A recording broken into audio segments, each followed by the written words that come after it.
오늘 성경의 주요 예언 18번째 시간 하도록 하겠습니다. 오늘 제목은 메시아 왕국과 산상수훈의 관계 이렇게 잡았습니다.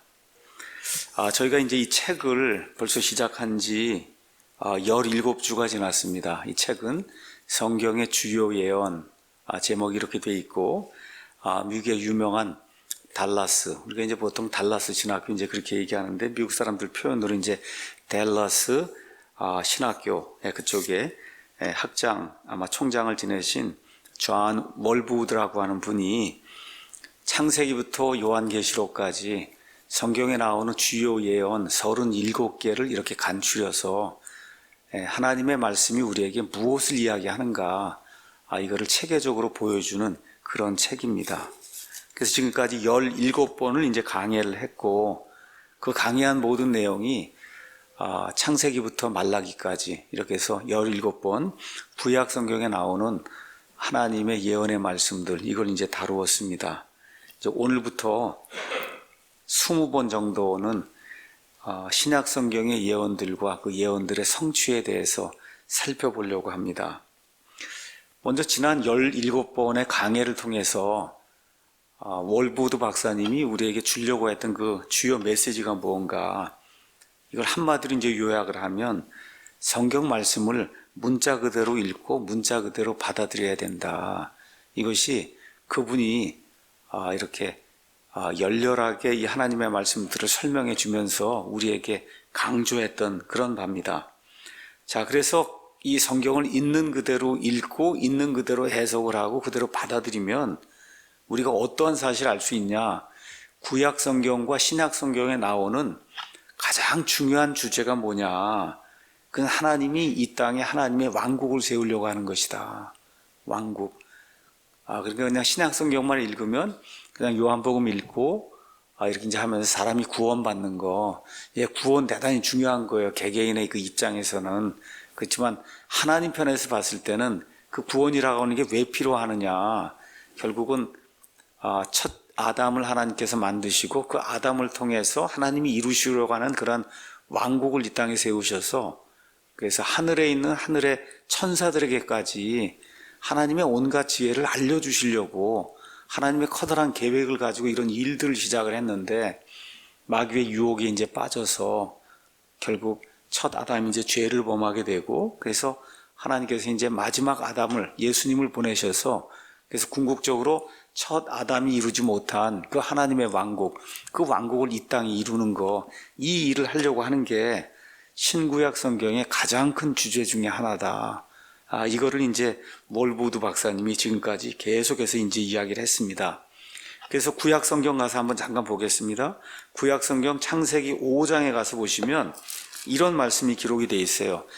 첫 아담이 죄를 지은 이후에 구약 성경은 한마디로 뭐에 대한 거냐 하면 이것은 아담의 세대들에 대한 책이다. 그래서 아담 이후에 태어난 그 여러 사람들의 이 일생, 그 일생은 뭐냐? 궁극적으로 죽는 거거든요. 이 모든 걸 담고 있는 게 그게 구약 성경이다. 그렇게 이야기를 하고, 마태복음으로 들어가서 마태복음 1장 1절에 가서 보시면 아브라함의 자손이시여 다윗의 자손이신 예수 그리스도의 세대에 대한 책이다. 이렇게 돼 있어요. 그래서 이 구약과 그 다음에 이 신약이 이렇게 딱 매칭이 되면서 구약은 첫 아담의 세대들, 복수가 돼 있어요. 그 세대들은 죽는 거예요. 근데 신약 성경은 예수님 때문에 태어난 사람들, 그 사람들 한 세대로 본다는 겁니다. 그래서 살아있는 그런 사람들에 대한 이와 같은 그 책이라고, 이렇게 신약과 구약이 그 핵심이 무엇인가를 이렇게 우리에게 알려주고 있습니다. 다시 말씀드려, 첫 아담을 통해서 하나님이 이루시려고 했던 그 왕국, 그것이 안 돼서 하나님이 둘째 아담을 통해서, 마지막 아담을 통해서 이 땅에 왕국을 이루시려고 하는 것, 이것이 성경의 가장 중요한 그런 메시지 중에 하나이기 때문에 이것을 무시하고 그냥 성경을 다른 용도로, 그냥 단순히 구원받는 이런 용도, 아니면 매일같이 이렇게 큐티, 이렇게 해서 좀 좋은 말씀 읽고 그리고 잘 살아야 되겠다, 이런 용도로만 읽으면 하나님이 원래 주신 이 성경의 목적을 잃어버리는 거예요. 그래서 이런 모든 것들을 무시하고 천주교에서 나온 이스라엘 대체 신학, 이렇게 해서 왕국이라는 건 없고 그렇게 되니까 무천연설이 되는 겁니다. 이렇게 되면서 교회가, 신학시대의 교회가 구약시대의 이스라엘, 유대인들을 대체했다는 식의 이와 같은 그 천주교 해석을 이제 하게 되면 성경이 우리에게 알려주고자 하는 그 핵심 메시지를 찾을 길이 없다는 거예요. 성경 안에는 인류를 향한 하나님의 놀라운 경륜들이 들어있어요. 그 경륜들이 다 예언의 말씀으로 들어있습니다. 그러니까 그걸 우리가 읽고 이해하기를 하나님이 원하시는 거예요. 그러니까 그걸 이해하기 위해서는 있는 그대로 성경을 읽어야 된다는 겁니다. 자, 이런 가운데 이제 마태복음이 이제 시작이 되면 너무나 이제 많은 분들이 마태복음, 드디어 이제 신약이 시작이 되었구나, 이렇게 이제 생각을 하고 성경을 가서 마태복음을 쫙 읽으면은 그럼 우리가 오늘 읽은 마태복음 5장, 6장, 7장 말 그대로 너무나 아름다운 그 산상수훈이라고 하는 그런 말씀들이 이렇게 나온단 말이에요. 근데 그 말씀들을 이렇게 읽어보면 이게 뭔가 행위를 통해서 무언가 구원받을 것 같은 이와 같은 그 생각을 갖게 되거든요.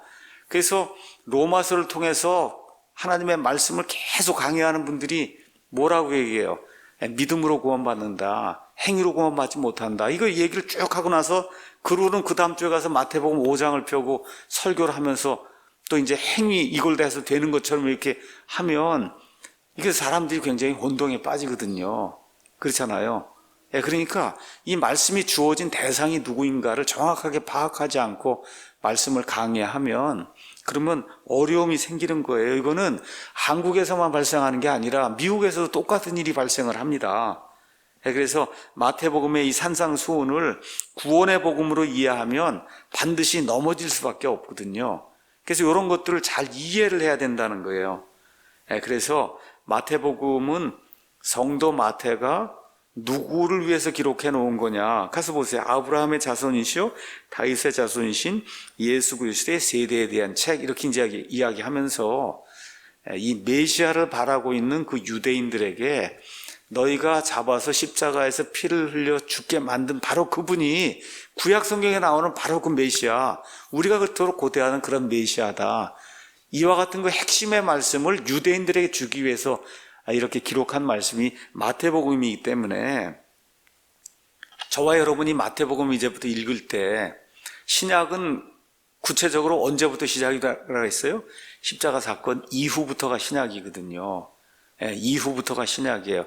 그러니까 마태복음, 마가복음, 누가복음 이렇게 읽을 때는 어떻게 하셔야 되냐? 지금부터 2000년 전으로 돌아가셔서, 그래서 산상수훈 같으면 이렇게 갈릴리 호수 근방의 어느 산에서 지금 예수님이 유대인들에게 말씀하시는 거를 머릿속으로 상상을 하면서, 그러면서 나 자신을 그 안에 밀어넣고 그 당시 유대인들이 어떤 상태에 있을 때 예수님께서 이 말씀을 주셨는가, 이거를 그런 방식으로 잘 이해를 해야지.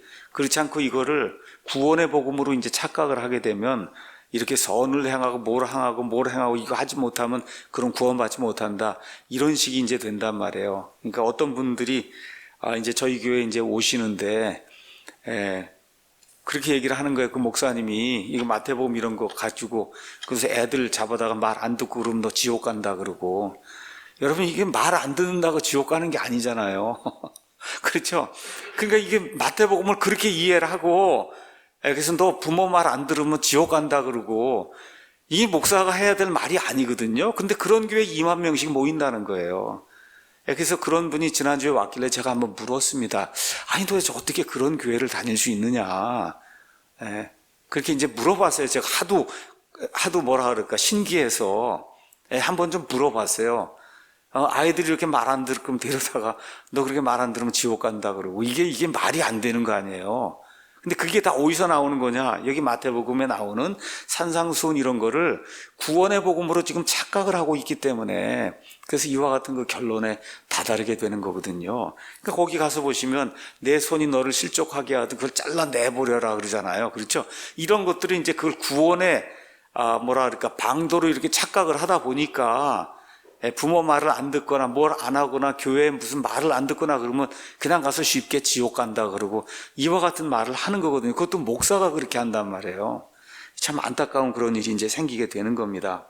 그래서 마태복음을 있는 그대로 지금부터 한 2000년 전쯤에 유대인들에게 유대인들의 메시아로 나타나셔서 그들이 처해 있는 그런 상황 속에서 그들에게 메시아 왕국을 주려고 하는 그 예수님의 말씀으로 저와 여러분이 감정이입을 해서 이렇게 들어가서 이 말씀을 읽고 그렇게 해석을 해야, 그래야 이 말씀 때문에 실족하지 않는 이와 같은 은혜가 생길 수 있습니다. 또 그렇게 해야만 창세기부터 요한계시록까지 성경에 나와 있는 하나님이 주신 예언들을 일관성 있게 하나님이 주신 그 목적에 따라 우리가 합당하게 해석을 할 수 있습니다. 자, 그러면 유대인들이 지금부터 2000년 전쯤에 예수님이 이 땅에 오셔서 드디어 공생의 사역을 시작했을 때 유대인들이 가장 바라는 것이 뭐였냐? 그 당시에 왕국이 임하는 거예요. 다른 거 없습니다.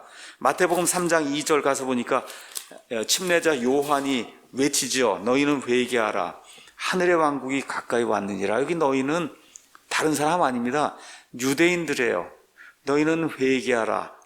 천국이 아닙니다. 천국이 아니라 하늘로부터 이 땅에 내려오는 이 하나님의 뜻이 이루어지는, 통치가 이루어지는 왕국이 가까이 왔다. 그럼 무슨 얘기예요? 이제 왕이 온단 말이에요.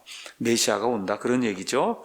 누가복음 1장에도 가서 보시면 이 수태고지라고 이제 우리가 보통 이야기하는데, 이 수태고지 그 내용도 가서 보시면 이렇게 이제 기록이 되어 있습니다. 누가복음 1장 31절, 33절에 이렇게 이제 기록이 되어 있어요. 보라, 내가 네 태의 수태와 아들을 낳고 그의 이름을 예수라 하리라. 그가 크게 되고 가장 높으신 이의 아들이라 불릴 것이요, 주 하나님께서 그의 조상 다윗의 왕자를 그에게 주시리니 그가 영원토록 야곱의 집을 통치하며 그의 왕국이 무궁하리라. 그렇잖아요. 그러니까 예수님이 태어나기 전에 수태고지익을 하면서 천사가 마리아에게 그렇게 이야기하는 거예요. 왕국 이야기를 이제 하는 겁니다. 자, 여러분 누가복음 24장을 이제 가서 보시면 엠마오 마을로, 실망 가운데 엠마오 마을로 걸어가던 두 제자에게 예수님이 나타나셔서 성경의 모든 말씀들을 풀어주시는 그런 내용이 기록이 되어 있습니다. 19절에서 이제 21절 가서 보니까 이 사람들이 이제 얘기하는 거예요. 뭐라고 얘기하느냐? 19절에 그분께서 그들에게 이르시되 무슨 일들이 예루살렘에 있었냐? 무슨 일들이 있었기에 이렇게 얼굴이 이렇게 슬픈 얼굴을 하고 있느냐? 그러니까 그들이 그분께 이르되 나사렛 예수님에 관한 일이다. 그분은 하나님과 온 백성 앞에서 행동과 말에 능력 있는 그런 대언자였는데 수제사상자 우리 치리자들이 그분을 넘겨주어 정죄받아 죽게 하고 십자가에 못 박았다. 자, 그 다음에 나오죠. 그러나 우리 유대인들, 이 평범한 그런 유대인들은 그분께서 이스라엘을 구속할 분이시라고 믿었다는 거예요. 이게 뭐예요? 메시아로 믿었다는 거예요. 그분이 왕국을 가져와서 그래서 로마 제국에서 이 압제에서 우리를 구출하시고 성경이 이야기하는, 구약 성경이 누누이 이야기하는 그 왕국을 가져오실 그분으로 우리가 믿었는데 그분이 죽었다는 겁니다. 그렇죠? 지금 그런 이야기를 하고 드디어 예수님이 이제 다시 부활하신 이후에 40일 동안 이 땅에 계시고 그러고 나서 이 나오는 말씀이 40일 동안 계시면서 똑같은 누가가 기록한 사도행전 1장에 이제 가서 보니까 왕국이 거기서 이제 끝난 게 아니잖아요. 그렇죠? 가서 보면 이렇게 되어 있습니다. 1장에 가서 보니까 참으로 요한은 물로 침례를 주었으되 너희는 이제부터 많은 날이 지나지 아니하여 성령님으로 침례를 받으리라 하시니라. 그러므로 그들이 함께 왔을 때 그분께 여쭈어 이르되 주여 이제 부활하셨으니 주께서 이때 그 왕국을 이스라엘에게 다시 회복시켜주고자 하십니까? 그러니까 유대인들의 관심사는 온통 뭐예요? 왕국이거든요. 어떤 왕국이에요? 메시아가 다윗의 왕좌에 앉아서, 그렇게 되려면 다윗의 자손으로 오시는 그 메시아가 그 왕국에 앉아서 과거에 그 다윗이 통치하던 그런 그 시절, 그 영화, 이런 모든 것들을 회복시켜 주는 거, 그렇죠? 그거를 계속해서 기다리고 있는 겁니다. 자, 오늘은 여기 월보드 박사님이 메시아 왕국과 산상수훈의 관계 이렇게 해서 신약 성경의 주요 예언으로 들어가면서 그 예언들을 설명하기 위한 그러한 백그라운드로서 산상수훈이 무엇인가를 먼저 설명할 그런 필요가 있어서, 그래서 사실은 예언은 아닙니다, 산상수훈이. 그럼에도 불구하고 한 챕터를 이렇게 지정을 해서 산상수훈이 무엇인가를 저와 여러분들에게 이제 설명을 좀 해주십니다. 자, 산상수훈은 예수님께서 공생애를 시작하신 이후에 행하신 첫 번째 공중을 향한 설교예요. 설교. 근데 그게 지금 5장, 6장, 7장 이렇게 이제 돼 있습니다. 이 세 장에 걸쳐서 예수님이 행하신 대중을 향한, 유대인들 그 대중을 향한 첫 번째 이제 설교예요. 자, 여기 나와 있는 것은 뭐냐? 지금까지 모세의 율법 가운데 너희가 1500년을 살아왔다. 그렇잖아요? 모세가 1500년 전쯤에 이제 새로운 이 언약을 이제 받으면서, 그러면서 이제 지금 우리가 얘기하는 구약이 이제 시작이 된 거예요. 그 구약 시대 속에 너희가 1500년을 이제 살아왔다는 거예요. 이렇게 살아오는 가운데 하나님의 말씀이 변개가 되고, 또 바리새인들이 하나님의 말씀을 조목조목 나눈다고 해서 613개인가로 이걸 나눠 놓은 거예요. 이거 해야 된다, 하지 말아야 된다, 이런 것들을 해갖고 예수님이 이 땅에 오셨을 때 그 유대인들의 상태가 하나님 보시기에 그냥 위선의 극치가 되는 그런 상태가 된 거예요. 밖으로 이렇게 보면 무언가 화려하게 이렇게 돼 있는데 안을 보면 뭐예요? 뼈가 들어있는 거예요. 죽은 사람의 뼈가. 그러니까 회칠함 돌무더미다, 그런 얘기입니다. 겉으로 보니까 회를 이렇게 칠하고 이래갖고 멋있어 보이는데 그 안에는 썩어 있는 그 같은 뼈가 들어있는, 이게 극도로 절정에 달한 그런 시대에 우리 예수님이 오신 거예요. 자, 그리고 오셔서 뭘 하시려고 하냐? 왕국을 주시려고 하는 거잖아요. 그렇죠? 그러니까 왕국에 들어가려면 왕국의 백성들은 최소한 이런 정도의 윤리적, 도덕적 규범을 지켜야 된다 하는 그 내용을 설명해 주시는 것이 바로 산상수훈입니다. 그래서 이런 것들, 시대가 이제 바뀌었다는 거예요.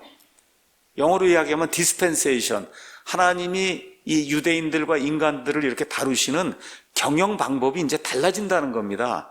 이게 달라지게 되는데, 그런데 과거에 가지고 있던 이런 틀, 유대인들, 바리새인들, 서기관들, 율법사들, 이런 사람들이 향하는 그런 틀을 가지고는, 그 틀을 지켜서는 내가 너에게 주려고 하는 메시아 왕국에 들어갈 수가 없다. 그래서 내가 너에게 주려고 하는 이런 규범들은 과거의 너희 선진들이나 아니면 바리새인들, 지금 너희 선생들이 가르치는 거하고 완전히 그냥 하늘과 땅 차이다, 이걸 지금 보여주시는 그런 내용이 이 안에 이제 기록이 되어 있는 겁니다. 그래서 이것은 예수님이 주시려고 하는 왕국과 관련된 예수님의 이제 첫 번째 주요한 가르침이에요. 먼저 이거 하기 전에 이분이 침례자 요한의 출생과 어린 시절을 잠깐 언급했습니다. 예수님의 전령으로 침례자 요한이 와서 마태복음 3장 1절에서 12절, 마가복음 1장 2절에서 8절, 누가복음 1장, 그 다음에 3장, 요한복음 1장, 이런 데 가서 보시면 예수님의 전령인 침례자 요한이 어떻게 출생을 하고 그 다음에 어렸을 때 어떠한 삶을 살았는가 하는 내용이 그 안에 들어있어요.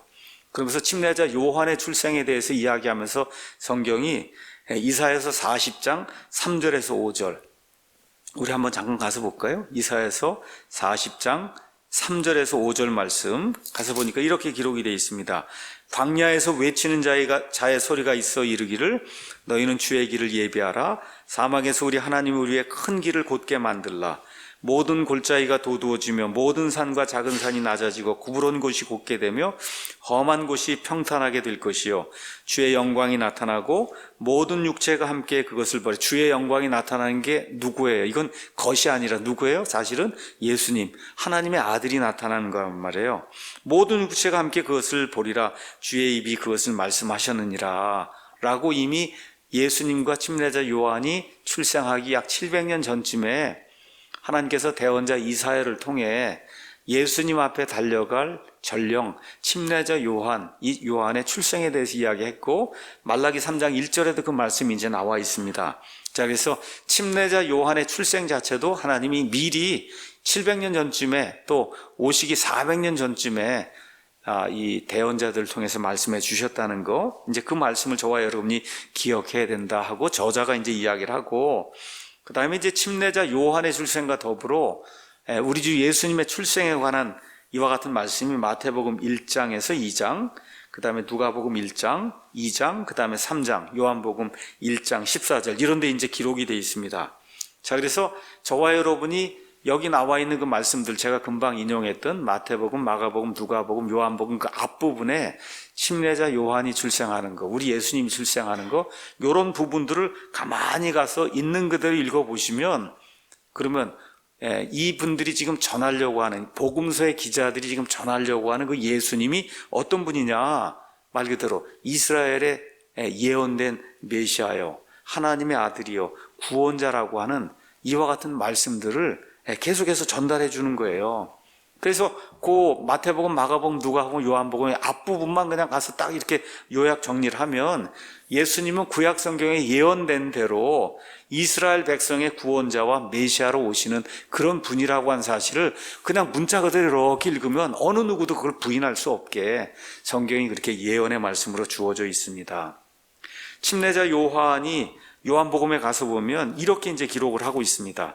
요한복음 1장 31절에 왜 내가 와서 침례를 주느냐, 요한복음 1장 31절, 내가 그분을 알지 못하였으나 그분이 이스라엘에게 드러나야 하므로 내가 와서 물로 침례를 준다. 그렇게 해서 미리 전령으로 와서, 그래서 유대인들을 회개의 길로 인도해서, 그래서 어떻게 해요? 결국 메시아가 오면 메시아를 그들이 받아들일 수 있도록 그렇게 해서 예수님을 이스라엘에게 드러내야 하기 때문에, 그래서 내가 침례를 주는 거다, 회개의 침례를 주는 거다, 지금 그렇게 이제 표현하고 있는 거예요.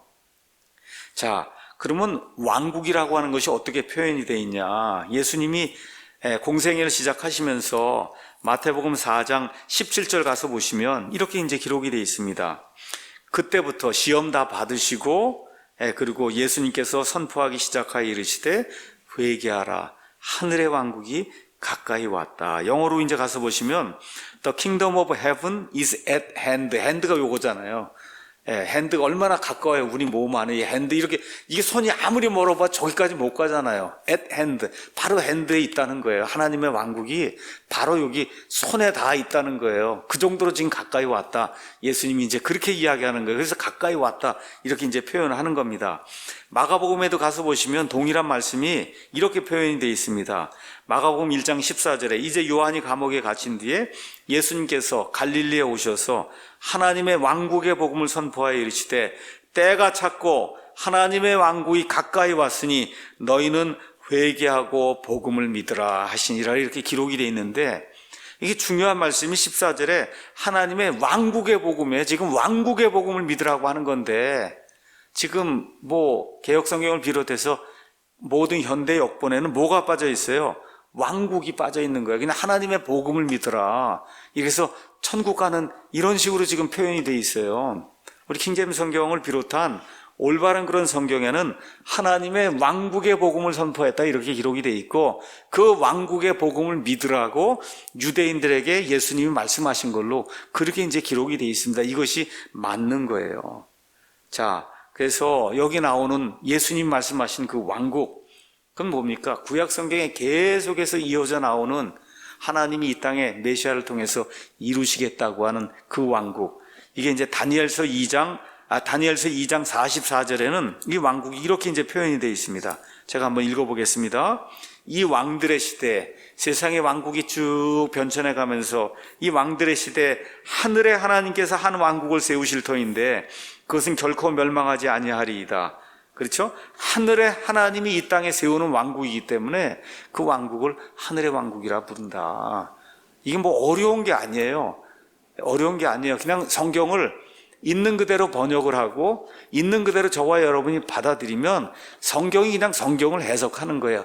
하늘의 하나님께서 이 땅에 세우시는 왕국이기 때문에 그 왕국의 이름이 하늘의 왕국입니다. 하늘의 왕국, 이렇게 이제 표현이 돼 있어요. 이거를 천국으로 번역하면 참 너무 안타까운 일이 생기는 거죠. 천국으로 번역하면 회개하라, 천국이 이제 이 천국, 저기 있는 천국이 가까이 왔다, 이걸 다 이해하면 사실 안 되거든요.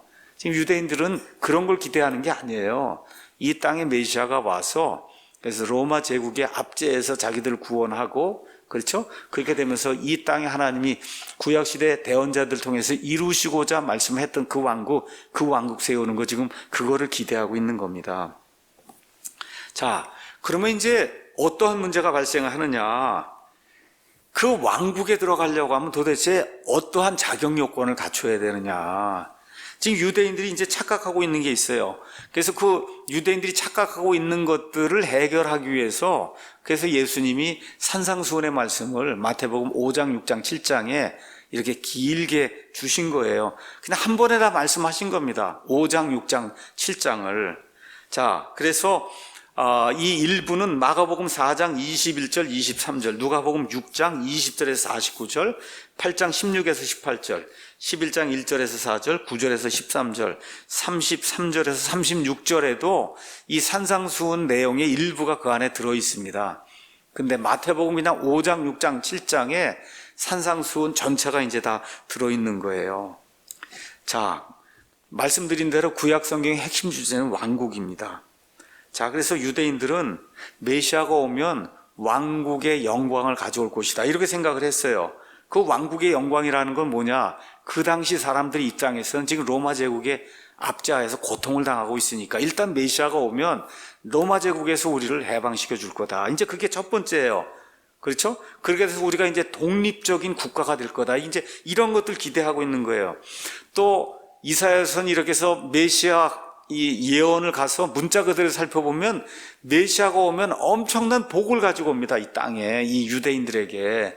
그러니까 지금 유대인들은 그저 메시아가 오면 모든 유대인들이 다 거기 그 왕국에 들어가서 그래서 독립된 왕국을 차지하고 메시아가 다스리고, 더구나 구약 성경에 나오는 그와 같은 엄청난 그 메시아 왕국의 복, 이거를 다 모든 유대인들이 그저 아브라함의 자손이면 누구나 다 받을 줄로 지금 이렇게 생각하면서 지금 메시아 왕국을 기다리고 있는 거예요.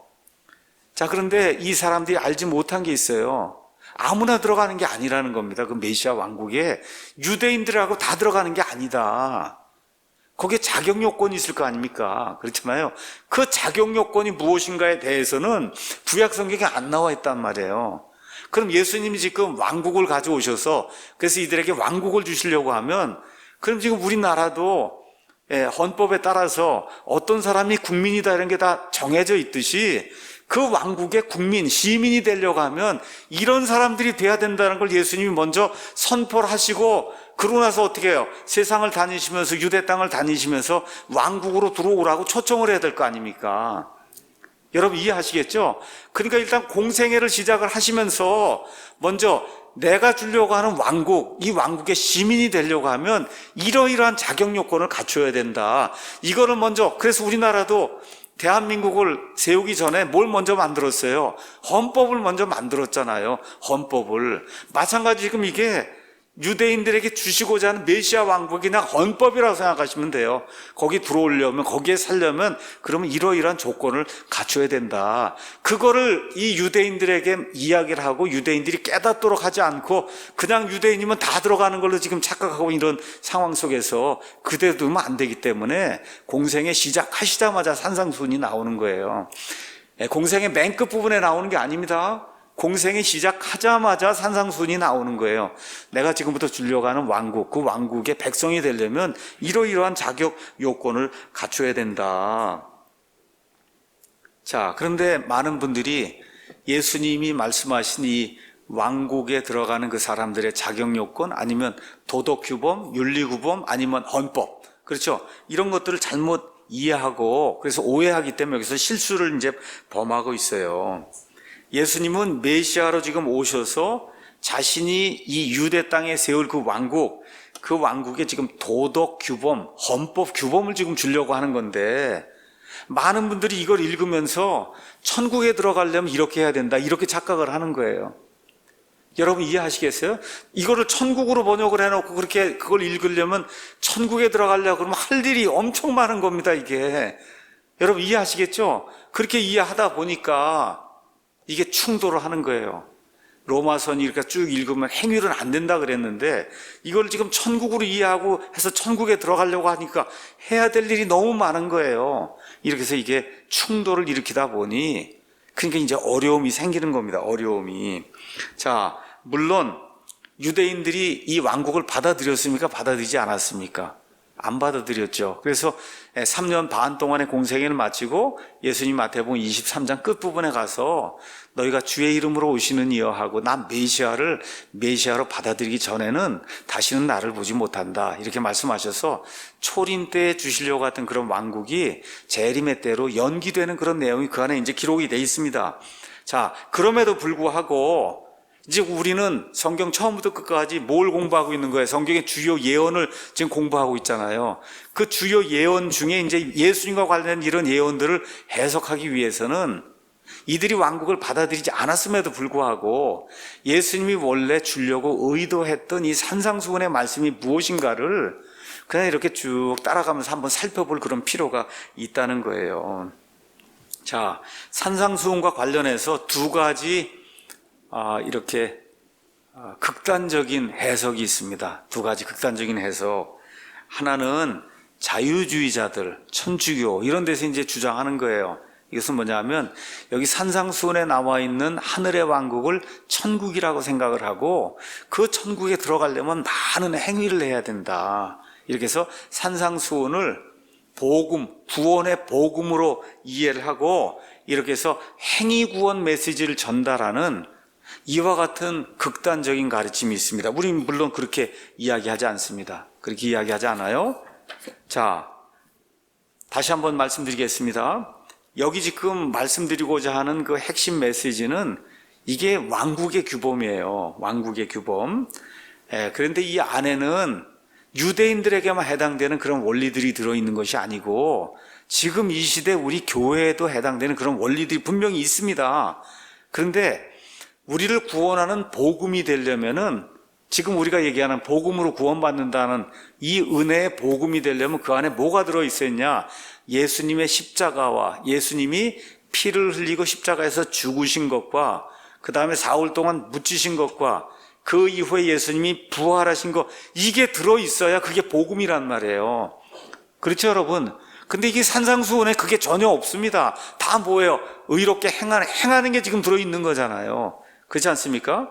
그렇기 때문에 여기 나와 있는 건 1차적으로 유대인들을 향한 그 메시아 왕국, 그 왕국의 백성들이 지켜야 될 생활 규범이라는 거, 이걸 잊어버리면 안 됩니다. 근데 이거를 잘못해서 천주교식으로 해석하면 행위구원이 나온다는 거, 이렇게 되면 하나의 극단적인 해석이 되기 때문에 사실 너무나 많은 분들이 여기에 걸려 넘어진단 말이에요. 자, 두 번째 극단적인 해석 방법이 있어요. 그것은 뭐냐 하면 이건 왕국에 대한 거 아니냐, 천년 왕국에 대한 거 아니냐. 그러니까 어떻게 생각을 하는 거예요? 이거는 유대인들에게만 해당이 되기 때문에 마태복음 5장, 6장, 7장은 우리 그리스도인들하고는 전혀 상관이 없다. 이렇게 주장하는 극단적인 해석을 하는 분들이 또 많이 있습니다. 근데 이에 대한 우리의 대답은 뭐예요? 아니에요. 여기에는 우리 그리스도인들 따라야 될 그와 같은 원리들이 많이 들어 있습니다. 우리가 이제 성경을 문자 그대로 이제 해석을 하다 보면 세대주의라고 하는, 보통 사람들이 세대주의, 이건 좀 잘못된 말인데 영어로 dispensationalism이라고 하는, 이걸 좀 더 조금 더 정확하게 얘기하면 하나님의 경륜, 그러니까 다시 말해 아담을 향한 경륜, 노아를 향한 경륜, 또 모세 이후에 이 이스라엘 백성을 향한 경륜, 또 십자가 사건 이후에 하나님이 교회, 이방인이든 유대인이든 예수님의 피로 구원받은 사람들 다스리는 이와 같은 경영통치 원리, 이런 게 변했다는 걸 누구나 금방 알 수가 있어요. 그래서 여러분 신약과 구약이 있는 거예요. 다시 말씀드려, 구약시대의 유대인들은 돼지고기를 먹으면 안 되는 거예요. 지금 우린 먹어도 되는 거예요. 이게 뭐예요? 경영통치 방법이 달라진 거예요. 맞습니까, 여러분? 이게 달라진 겁니다. 자, 경륜이라고 하는 게 달라지고 경영 방식, 이런 게 주요 경영 원리가 세대마다 달라진다 해도 그 안에 사람들이 지켜야 될 대다수의 생활 윤리 아니면 도덕 윤리, 이런 규범들은 변하지 않습니다. 예를 하나 들어보겠습니다. 모세가 하나님에게서 받은 10계명, 거기 10가지 명령들이 들어있잖아요. 한마디로 뭐예요? 율법을 요약한 거잖아요. 그렇지 않습니까? 근데 그 안에 가서 보시면 하나님 경배하는 게 4개가 있고 그 다음에 이웃을 사랑하는 게 6개가 들어있어요. 그렇죠? 그러면 그 안에 이제 안식일 규정은 예를 들어 예외, 그건 이제 주일로 넘어갔다 해서 그건 예외로 하고, 그럼 나머지 9개, 나머지 9개. 나 외에 다른 신들을 두지 말고 형상을 만들지 말고, 그렇죠? 이렇게 쭉 나오면서 살인하지 말고 간음하지 말고 내 이웃에게 거짓 증언하지, 이런 모든 것들 많이 나오잖아요. 여러분, 그 모든 것들은 모세 시대에도 지켜야 되는 거고 지금 우리의 시대에도 지켜야 되는 거죠. 맞습니까? 그렇잖아요. 그러니까 경륜이 바뀌어도 그 안에서 살고 있는 하나님의 백성들의 생활 윤리는 거의 대다수가 같은 거예요. 이해하시겠죠? 그러면 천년왕국 시대에 사는 사람들에게 예수님이 주시려고 했던 그런 생활 윤리의 거의 다수도 지금 저와 여러분에게 해당이 된다, 그 얘기입니다. 맞죠? 노아에게도 해당이 되고, 간음하지 말고 살인하지 말고 이런 건 노아에게도 해당이 되고 아담에게도 해당이 되고 천년왕국에 사는 사람에게도 해당이 되고 다 해당이 되는 거예요. 그러니까 여기 지금 나와 있는 산상수훈이라고 하는 건 이 메시아 왕국에 들어가서 살게 된 사람들이 어느 면에서 생활 윤리예요. 그 생활 윤리 1차적으로는 그 왕국에 들어가는 사람들에게 하나님이 주신 거지만 그 안에 들어있는 많은 원리는 시대에 상관없이 거의 모든 사람들이 적용이 되는, 모든 하나님의 사람들에게 적용이 되는 그와 같은 생활 윤리로 볼 수 있습니까? 없습니까? 있단 말이에요. 그래서 여기 가서 마태복음 5장 읽으면 저와 여러분이 따라야 될, 지금 이 시대도 따라야 될 하나님의 그런 그 귀중한 원리들이 매우 많이 들어있어요. 이 모든 걸 깡그리 무시하고 이거는 천년왕국의 헌법이니까 우리하고는 아무 상관이 없다, 이렇게 나오면 곤란하다는 거예요. 이해하시겠죠? 그래서 극단적으로 자유주의적 해석을 취해서 행위구원을 해야 된다, 이렇게 주장하는 것도 틀린 거고, 두 번째 요거는 천년왕국에만 해당이 되기 때문에 우리 그리스도인들하고는 아무 상관이 없다, 이렇게 주장하는 것도 그게 논리적으로 맞지 않는다는 겁니다. 다시 한번 말씀을 드릴게요. 산상수훈은 구원의 방도가 아니라 메시아 왕국에 들어가는 특별히 유대인들을 향한 그 시민들의 규범을 주어진 거예요. 그럼에도 불구하고 이 안에는 우리 지금 교회 시대를 살아가는 많은 사람들이 지켜야 될 귀중한 원리들이 굉장히 많이 있습니다. 그래서 이거를 여러분에게 이제 말씀을 드리겠습니다. 자, 예수님이 이제 하늘의 왕국이 가까이 왔다 하고 마태복음 4장 17절에 선포하시면서 공생을 이제 시작하셨어요. 자, 이렇게 이제 하면서 갈릴리 바닷가를 거니시면서 제자들이 이제 취하셨습니다.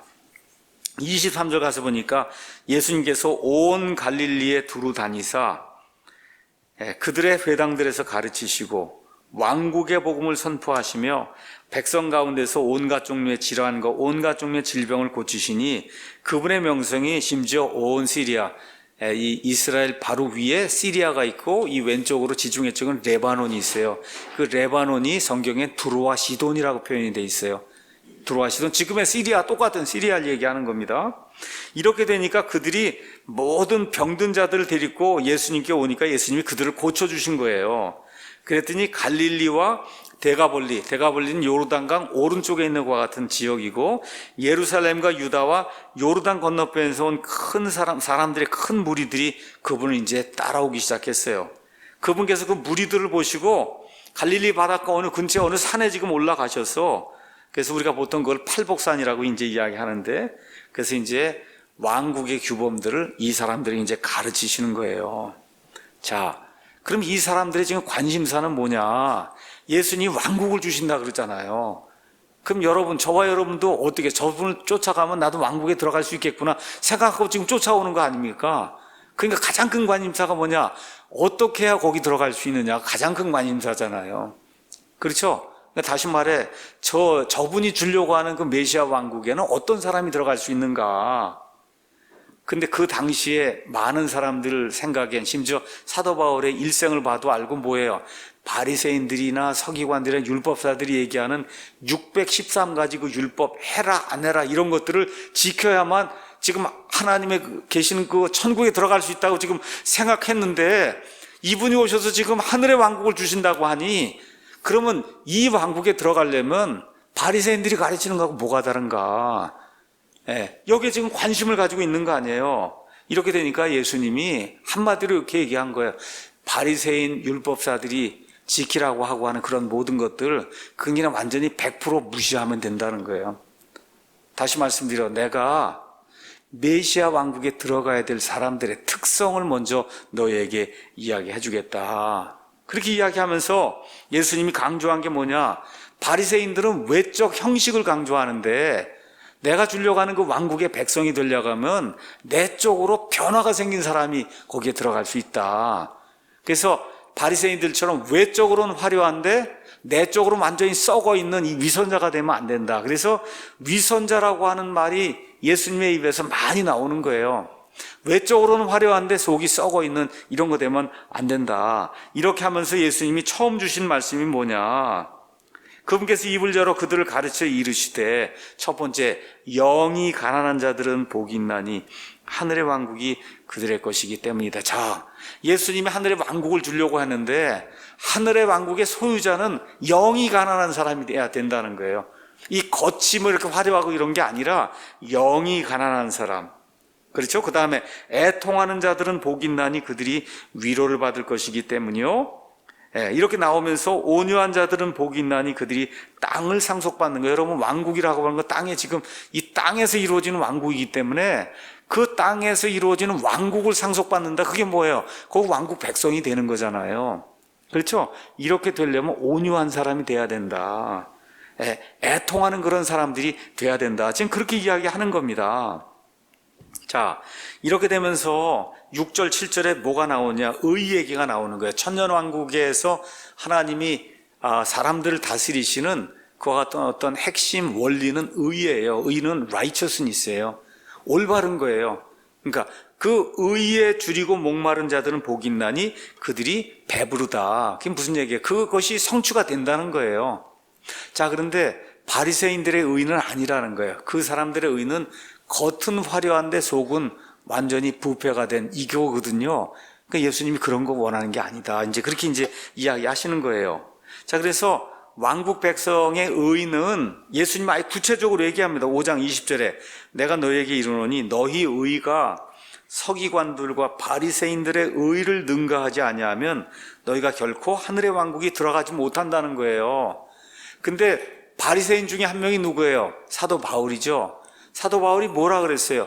율법의 의에 관한 한 나는 흠이 없다 그랬잖아요. 613개를 다 지켰다는 거예요. 613개를. 그런데 그런 거 지키는 거 갖고는 내가 주려고 하는 하늘의 왕국에 들어갈 수 없다는 거예요. 여러분 이해하시겠습니까? 2000년 전에 그 예수님이 살던 그 유대 땅으로 저와 여러분이 가셔서 예수님이 지금 왕국을 주려고 하는데 그 왕국의 시민들은 어떠한 사람이었는가 지금 귀를 쫑긋 세우고 지금 듣고 있는데 뭐라 그래요? 바리새인들 저거 의를 행한다 그래서 613개를 다 지킨다 그러는데 그런 거 지키는 것 이상을 해야 된다는 거예요. 그럼 여러분 바리새인들도 지키기 힘든데 일반 서민들 뭐 세리나 창녀나 저와 같은 이런 일반 사람들이 그걸 어떻게 지킵니까? 그렇죠? 그러니까 지금 이거는 사람이 이렇게 자기 손으로 아니면 자기 힘을 가지고 하는 그런 의가 될 수 없다는 거예요. 예수님이 그런 의를 지금 이야기하고 있는 겁니다. 이러한 의를 취득한 사람만이 하늘의 왕국의 시민이 될 수 있다. 지금 그렇게 이야기하는 거예요. 그래서 왕국 백성은 의를 사모하는 내적인 그런 갈증이 있어야 된다. 근데 그 의는 사도 바울이 이야기했어요. 로마서 10장에 이렇게 이야기했습니다. 내가 그들에 대해 증언하노니 그들 유대인들이 하나님께 대한 열심은 있는데 지식에 따른 게 아니라는 거예요. 그들이 하나님의 의를 알지 못하여 자기 자신의 의를 세우려 하면서 하나님의 의에 복종하지 아니하였다. 많은 의로운 일을 했어요. 구제했어요. 금식했어요. 기도했어요. 11조를 드렸어요. 정말 요 조그만 것에 11조까지 다 드리고 하면서 의롭게 한다고 그렇게 자부했지만 예수님 뭐라 그래요? 그런 걸로 안 된다는 거예요. 사도 바울이 뭐라 그래요? 그런 것들은 하나님의 의를 알지 못하고 자기 의를 세우려고 행한 자기의다. 이런 걸로는 하늘의 왕국에 들어갈 수 없다. 지금 예수님이 그렇게 이야기하시는 이러한 것들을 저와 여러분이 한번 머릿속으로 한번 그려보시면 좋을 것 같습니다. 그러면서 또 뭐라고 얘기하느냐? 긍휼을 베푸는 자들은 복이 있나니 그들이 긍휼을 얻을 것이기다. 이게 무슨 얘기야? 바리새인들 613개 그 율법 만들어 놓고 하여튼 그거 지키지 못하면 다 죄인이라고 정죄를 했단 말이에요.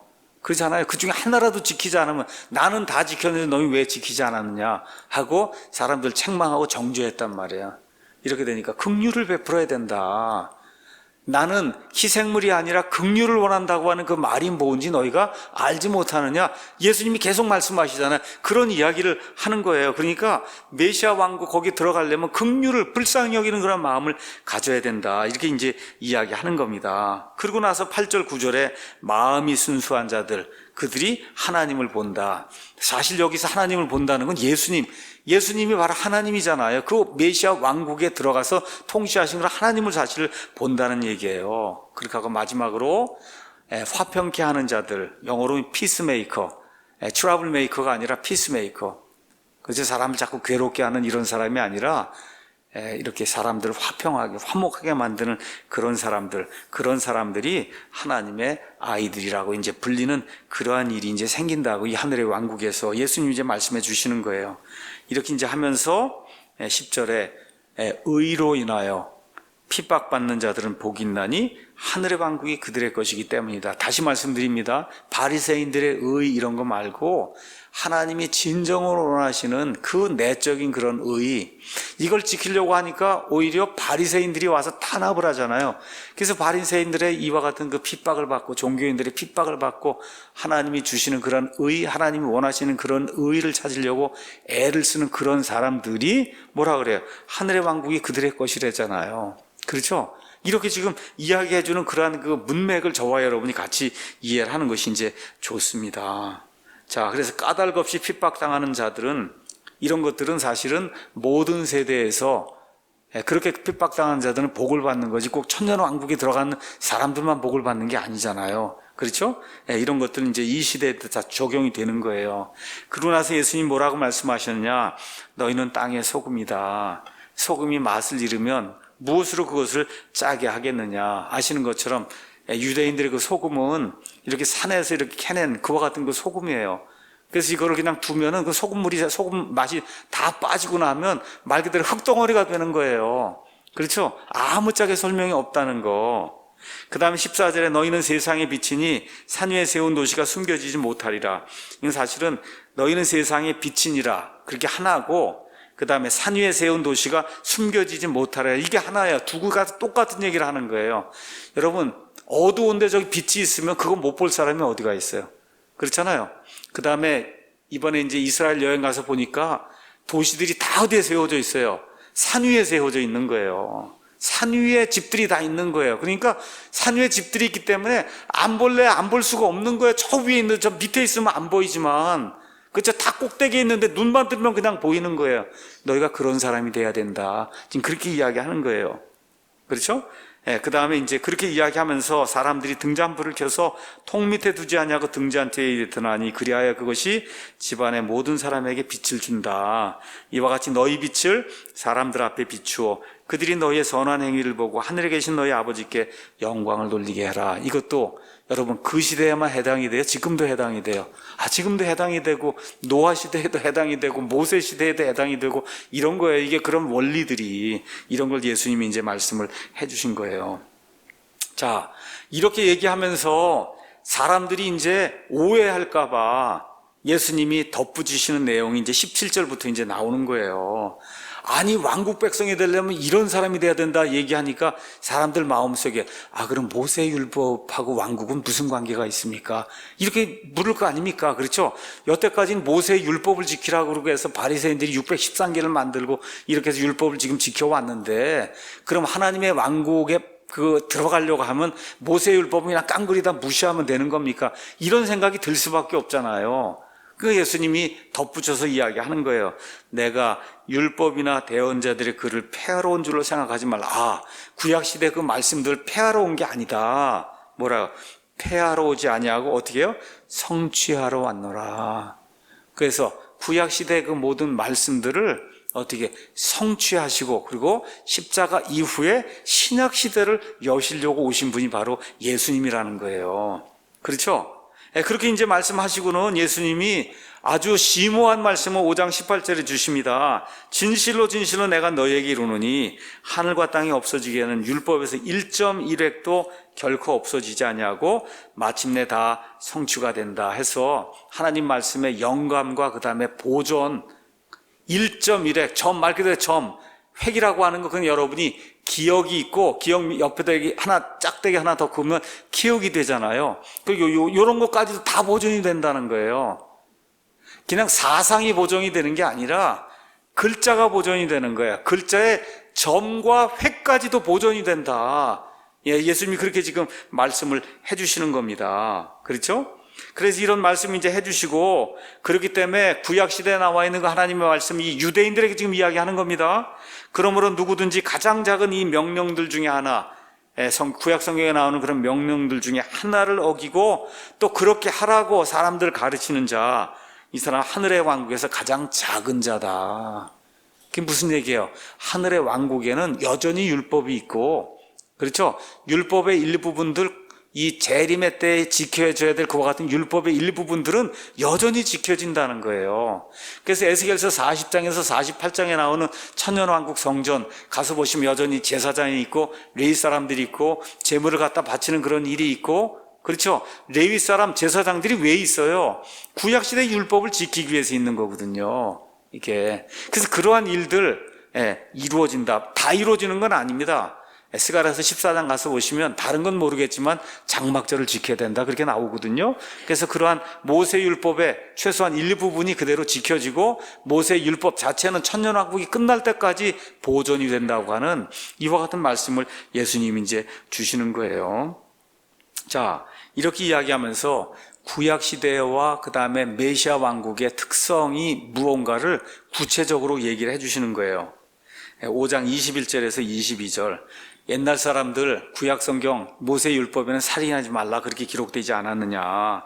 근데 내가 이야기하는 이 왕국의 백성, 이게 되려고 하면 그냥 이렇게 살인하는 거, 이것만 안 한다고 되는 게 아니라는 거예요. 그렇죠? 어떻게 해야 돼? 형제에게 화를 내고 그렇게 되고, 또 누구 자기 형제에게 라가, 이게 무슨 얘기? 이 바보야, 그렇게 얘기하는 거거든요. 너 어리석은 자, 이 바보, 이렇게 얘기하면 그럼 지옥불의 위험에 처하게 된다. 그러니까 이게 뭐야? 살인하는 거 이상으로 더 나쁜 죄악이다. 그러니까 체계가 지금 바뀌는 거예요. 지금 헌법이 완전히 바뀌어지는 거예요. 왕국의 그 헌법이 지금까지 지켰던 모세의 율법 이런 거하고는 비교가 안 될 정도로 엄격하다. 그 얘기한 다음에 그 다음에 또 뭐라고 또 이야기를 하느냐. 27절 간음 이야기를 하는 거예요. 간음하지 말라는 얘기 듣지 않았냐. 그럼 예수님이 아주 더 엄격한 간음, 어떤 여자를 보고 음욕을 품기만 해도 이미 간음했다고 하는 이런 말씀을 주시는 거예요, 이게. 그러니까 구약시대 그 모세 율법과는 비교가 되지 않을 정도의 강력한 그와 같은 윤리, 도덕적 규범을 가진 사람들이래야, 그래야 하늘의 왕국의 시민이 될 수 있다. 그렇게 예수님이 말씀하시는 거예요. 그러니 이런 걸 사람의 힘으로 이룰 수가 있어요, 없어요? 더구나 바리새인들의 의보들을 능가해야 된다고 하니 이건 능가가 안 되는 거잖아요. 그렇죠? 그럼 이 모든 것들은 다 뭐예요? 땅에서 이루어지는 사람의 힘으로 이루려고 하는 그런 의잖아요. 근데 예수님이 그런 의를 능가해야 된다고 하니까 결국 어떻게 하나님이 하늘에서 주시는 은혜의 그 의를 입어야 이게 가능하지, 사람의 힘으로는 불가능하다는 거 얘기하는 거 아닙니까? 그렇죠? 그러니까 천년왕국에 들어가는 그 은혜, 7년 환란기를 끝까지 견뎌가면서 그 들어가려고 하는 그 유대인들의 그 은혜, 그게 뭐예요? 말 그대로 은혜로 주어진다는 거예요. 사람의 힘으로 되는 게 아니라 천년왕국에 들어가는 것도. 그렇게 지금 이야기를 하고 있는 겁니다. 자, 이런 것들, 그 다음에 이혼하는 문제, 31절에 32절, 이혼하는 문제, 말 그대로 이 구약시대 이 사람들은 그냥 돈만 주면 이혼했잖아요. 그렇죠? 이런 거 안 된다는 거예요. 이 하나님의 왕국에서는. 자, 그 외에도 이제 여러 가지 말씀을 이제 하십니다. 거기서 진짜 이 유대인들이 깜짝 놀랄 얘기가 나와요. 43절에. 그들이 말하면 너는 내 이웃을 사랑하고 내 원수는 미워하라는 것을 너희가 들었으나 나는 너에게 이르노니 너희 원수들을 사랑하며 너희를 저주한 자들을 축복하고 너희를 미워하는 자들에게 선을 행하며 악의를 품고 너희를 다루며 너희를 핍박하는 자들을 위해 기도해라. 지금 이렇게 이제 나오는 겁니다. 그러니까 정말 뭐 인간으로서는 할 수 없는 그런 일이잖아요. 인간으로서 사실 할 수 없는 그런 일이죠. 그렇죠. 이와 같은 아주 고차원의 왕국의 규범을, 내가 지금 주려고 하는 메시아 왕국의 규범은 이런 정도의 규범이다. 그러니까 사람의 힘으로 이룰 수가 없다는 거 아닙니까? 그렇죠? 이런 것들 예수님이 이제 말씀하시는 거예요.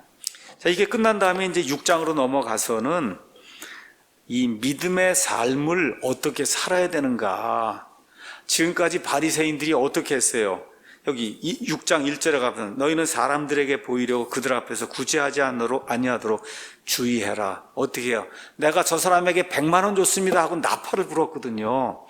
내가 저 과부에게 50만 원을 줬습니다 하고 구제하고는 나팔을 불었단 말이에요. 그렇죠? 그 예수님이 그런 거 아니다 이젠. 그렇죠? 그 뭐라고 이야기하는 거예요? 구제할 때 위선자들이 사람들로부터 영광을 얻으려고 그렇게 큰 소리로 떠드는 거, 확성기대고 이렇게 떠드는 거 안 된다는 거예요. 그렇죠? 이게 교회가 이런 거 조장하면 안 되잖아요. 여기 예배당에서 누구 얼마 했습니다, 누구 얼마 했습니다 하고 주보에다 다 써놓고 그러면 안 되는 거 아니에요. 맞습니까, 여러분? 예수님의 마음을 따르면 안 되는 거잖아요. 이런 일을 하면 안 되는 겁니다, 이게. 내 앞에 나팔을 불지 말라. 진실로 내가 너에게 이르노니 그들은 자기 보상을 이미 받았다. 그러니까 너의 구제하는 일, 그게 은밀한 가운데 이렇게 이루어져서 하늘에 보시는 그 하나님께서 드러나게 갚아주시는 이러한 일이 발생하도록 그렇게 해야 된다. 지금 그렇게 얘기하는 거예요. 그 다음에 나오는 게 뭐야? 기도하는 얘기가 또 나오는 거예요. 위선자들이 어떻게 기도해요? 저기 서서 하나님 앞에 두 손 들고 기도하니까 이거 기도하는 거 모를 수가 없는 겁니다. 그렇죠? 그러니까 너희는 그렇게 기도하지 마라. 그거는 위선자들이 하는 거다. 골방에 들어가서 하나님과 너 사이에만 그렇게 기도해야 된다고. 그러니까 아주 구약시대 한 1500년 동안 내려왔던 이런 모든 거를 그냥 완전히 뒤집는, 그렇죠? 믿음이라는 게 이런 거고 하나님이 원하시는 의가 이런 거라고 예수님이 말씀해 주시는 게 나와 있는 거예요. 이렇게 이제 하면서 기도의 샘플을 주시는 거예요. 그게 6장 9절에서 13절. 그래서 처음에 이 기도할 때 이런 건 지금 우리에게도 해당이 되는 거예요. 어떻게 기도해야 되냐? 어떻게 기도해야 돼? 6장 9절에서 13절. 너희는 이런 식으로 기도해라. 이거를 외우라는 얘기가 아닙니다. 이런 방식으로 기도는 대개 이런 형태를 떼야 된다. 하늘에 계신 우리 아버지요, 아버지의 이름이 거룩히 여겨지게 하옵시며. 하나님이 가장 중요하게 여기는 게 거룩한 거다. 그렇죠? 그래서 아버지의 영광과 아버지의 권능과 아버지의 위대하심과 아버지의 거룩하심과, 그렇죠? 지금 같으면 어떻게 아버지께서 우리를 사랑하셔서 독생자 아들 예수 그리스도를 우리에게 보내주신, 보통 사람들이 그 표현했던 만극하신 사랑, 그렇죠? 예, 이거를 먼저 하나님 앞에 아뢰라는 거 너무 감사합니다. 그렇죠? 그 다음에 뭐가 있어요? 아버지의 왕국이 임하옵시며. 이제 왕국이 유대인들을 지금 향해서 주는 거니까 아버지의 왕국이 이제 임하도록 하나님 앞에 기도해라. 아버지의 뜻이 하늘에서 이루어진 것까지 땅에서도 이루어지도록 그렇게 기도하라는 거예요. 그게 하늘의 왕국이잖아요. 이제 왕이 왔어요. 그게 이루어지도록 하나님 앞에 그렇게 기도하라고 지금 이야기하고 있는 거예요. 그 다음에 우리의 필요, 우리에게 우리의 일용할 빵을 주옵시고, 그 다음에 또 우리의 죄 문제, 사람들에게 여기 빚진 거라 그랬어요. 킹제임 성경에는. 그래서 이런 허물, 그렇죠? 사람들이 실수한 거, 이런 거 용서해 주는 그런 내용, 그걸 놓고 기도하고, 우리를 시험에 들지 않도록 그렇게 좀 인도해 주십시오. 이렇게 기도하고, 맨 마지막에 왕국과 권능과 영광이 영원토록 아버지의 것입니다 라고 해서 아버지 하나님께 다시 한번 영광을 돌리고, 그리고 기도를 끝내야 되는, 이런 형태로 기도가 이루어져야 된다는 거예요. 그러니까 우리가 주일에 기도할 때도 이런 형태로 하잖아요. 하나님의 은혜, 그렇죠? 우리의 간구할 거, 그 다음에 다시 한번 감사합니다 하고 예수님의 이름으로 기도하는 거거든요. 그렇죠? 그 다음에 이제 16에서 18절에는 또 뭐가 나오냐? 금식 이야기가 나오는 거예요. 그러니까 지금 금식할 때 막 그냥 금식한 사람처럼 얼굴을 창백하게 하고 이러고 다니면 안 된다. 그렇죠? 기름도 바르고 해서 금식한 것이 보이지 않게 그렇게 해야 하나님이 기뻐하시는 그런 금식이라는 거예요. 그러니까 이런 이야기를 들으니 그 유대인들이 얼마나 깜짝 놀랐겠어요. 이건 뭐 지금 바리새인들이 하라는 거하고는 그냥 완전히 180도 다른 거잖아요. 그렇죠? 이러한 이야기. 그 다음에 19절에서 21절에는 이 물질로 주님을 섬기는 거, 그 물질로 주님을 섬기는 거, 너희 자신을 위해 보물을 땅에 쌓아두지 마라. 다 조미 먹고 부패한다는 거예요. 너희 자신을 위해 보물을 하늘에 쌓아둬라. 그렇죠? 그래서 너희 보물이 있는 곳, 거기에 너희 마음도 있다. 여러분, 이거는 천년왕국에만 해당이 돼요? 지금도 해당이 돼요? 지금도 해당이 되는 거예요. 똑같은 이 말씀은 천년왕국에 해당이 되니까 하늘에 그런 보화를 안 쌓으면 그러면 안 되는 거예요. 쌓아야 되는 겁니다. 그렇죠? 그래서 이러한 그 보편적인 그런 원리를 이제 말씀을 해주시고, 그 다음에 6장 24절에는 이 만몬과 하나님을 겸하여 섬길 수 없다. 여러분, 이거 천년왕국에 해당이 돼요? 지금도 해당이 돼요? 지금도 해당이 되는 거예요. 이런 것들을 이제 이야기해 주시고, 그 다음에 6장 25절에서 27절에는 뭘 얘기하는 거냐? 하나님을 신뢰하라는 걸 이야기하는 거예요. 하나님의 왕국 백성이 되려면 하나님을 신뢰해야 된다. 그러니까 너희 생명을 위해 너희가 무엇을 먹을까, 무엇을 마실까, 무엇을 입을까 염려하지 마라 하고 말씀하시고, 백합을 이야기하시고 공중의 날짐승을 이야기하시면서 하늘 아버지께서 다 먹이고 그리고 모든 거 채워주지 아니하시느냐. 그러면서 누가 염려함으로 자기 키에 1큐빗을 더할 수 있냐. 여러분, 염려해서 키 45cm 이렇게 자라게 할 수 있는 사람이 어디가 있어요? 1큐빗을. 안 된다는 거예요. 그렇죠? 그 얘기하시면서 이렇게 얘기하는 겁니다. 그러므로 염려하여 이르기를 우리가 무엇을 먹을까? 무엇을 마실까? 무엇을 입을까 하지 말라. 이 모든 거는 누가 구하는 거예요? 이방, 이교도들이 구하는 거다. 근데 너희 하늘 아버지께서는 너에게 이것들이 필요한 줄 다 아신다. 그래서 오직 너희는 첫째로 하나님의 왕국과 그분의 의를 구하라. 그리하면 이 모든 것을 너에게 더해 주시리라 하는 이런 내용을 이제 이야기해 주고 있는 거예요. 그러니까 33절에서 34절 가서 보시면 왕국 백성이 지켜야 될 것이 무엇인가. 그렇죠? 이런 것들에 대한 요점을 정리해서 이제 말씀해 주시는 거예요. 그 다음에 7장으로 넘어가서는 왕국 백성의 생활 양식과 바리새인들의 생활 양식이 다르다 보여주는 거예요. 그러니까 바리새인들 누구 보면 죄거든요. 이걸 다 해서 저 사람 뭐 잘못해서 그러니까 판단하는 그런 문제가 있잖아요. 그러니까 그런 것들 바리새인들처럼 하면 안 된다. 또 6절에 가서 중요한 게 있다는 거예요. 그 중요한 거를 중요함을 모르는 사람들에게 주지 마라. 그렇죠? 중요함을 모르는 사람들. 근데 여기도 가서 보니까 그 중요한 걸 모르는 사람을 개, 돼지라 그랬네. 요새 많이 나오죠, 개, 돼지. 이런 얘기 많이 나오는데 하여튼 예수님도 그렇게 표현했어요.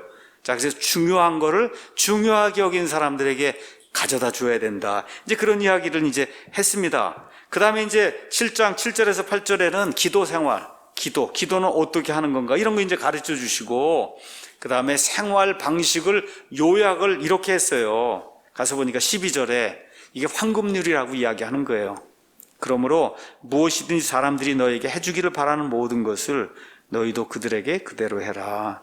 너희가 대접받기를 원하는 대로 그렇게 대접해라. 우리 아마 옛날 성경에 그렇게 기록이 돼 있어요. 참 이해하기가 어느 면에서 쉬울 수 있는데 조금 좀 의역이 된 겁니다. 있는 그대로 해석을 하면 무엇이든지 사람들이 너희에게 해주기를 바라는 모든 것을 너희도 그들에게 그대로 해라.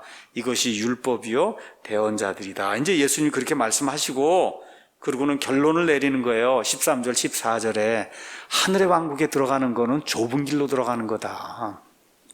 그래서 좁은 길이 있고 넓은 길이 있어요. 근데 좁은 길은 여러분 예수님 믿는 거 누구든지 믿으면 가는 거예요. 근데 문제가 뭐냐? 그 길을 찾는 자가 적다는 겁니다. 맞죠? 그러니까 하늘의 왕국, 예수님이 오셔서 주신다는 메시아 왕국에도 유대인이라고 해서 다 들어가는 게 아니라는 거예요. 이해하시겠죠? 아브라함의 씨라고 해서 다 들어가는 게 아니다. 그 얘기는 이제 이야기하고, 마지막으로 거짓 대언자들 경고하는 내용이 15절에서 20절 말씀하시면서 나무는 그 열매로 알 수 있다. 그렇게 이야기한 겁니다. 그거 지금도 해당되는 거예요. 그 다음에 또 뭐 얘기해요? 거짓 고백하는 거 경고한 겁니다. 주여 주여 하고 그렇게 소리 지르고 해도 아닌 사람들이 많다는 거예요. 아닌 사람들이 많다. 그렇게 얘기하고 예수님이 이렇게 이제 이야기합니다. 23절에 그때 내가 그들에게 밝히 말하되 내가 너희를 결코 알지 못하노라. 이거 아닙니다. 뭐예요? I never knew you. I never.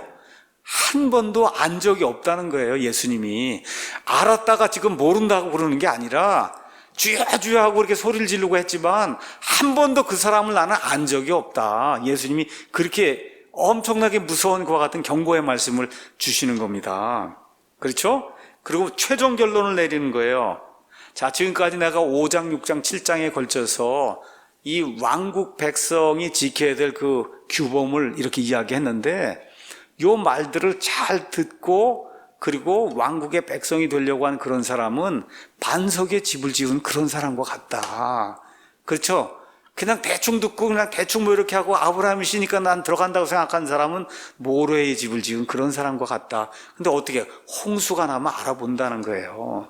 그렇죠? 평상시에 보면 다 집입니다, 이게. 이번에 이제 이스라엘 갔더니 가이드가 이제 그 얘기를 하는 거예요. 언덕 위에 집들이 다 언덕 위에 있어요.